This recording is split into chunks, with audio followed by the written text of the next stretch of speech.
Hrvatskoj politici potrebni su novi ljudi. Ljudi koji su u svojem dosadašnjem javnom djelovanju pokazali da su sposobni pametno, pošteno i uspješno voditi različite organizacije. Ja sam Mate Šimić, student sam Pravnog fakulteta u Zagrebu. Biram HRAST zato što vjerujem da su promjene moguće, da smo stvoreni kako bi djelovali, a ne samo postojali. Vjerujem da ćemo zajednički kvalitetno štititi kršćanske vrijednosti i hrvatske nacionalne interese. Ja sam Jasminka Spudić, predstavnica skupine Hrvatske majke.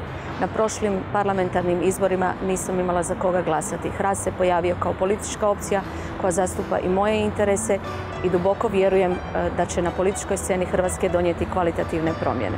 Biram ljude, a ne poslušnike. Biram borce, a ne igrače. Zato biram HRAST.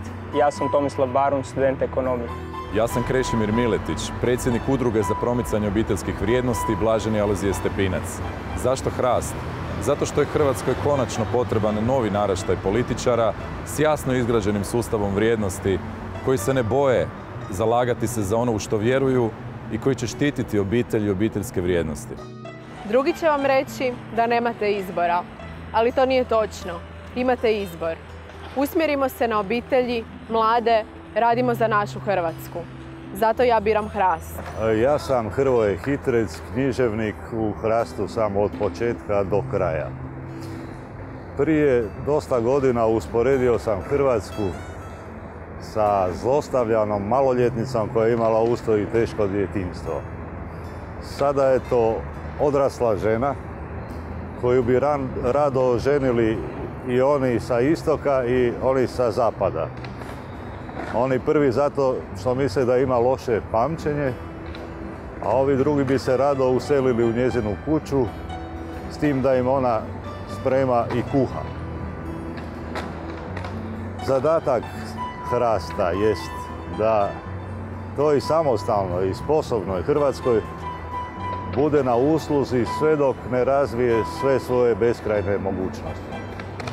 Ja sam Ivan Kos, učenik srednje škole. Biram HRAST zato što vjerujem u snagu novih, poštenih i sposobnih ljudi koji na svoje znanje mogu dovesti ponosnoj Hrvatskoj. Darka Živković, umirovljenik.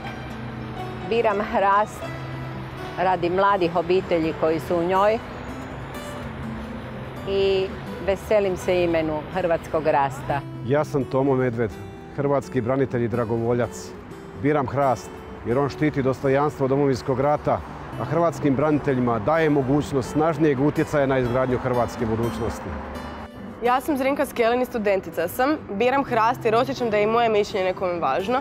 Jednostavno trebamo prestati prigovarati i pokrenuti se. Važno je da i mladi počnu utjecati na odluke.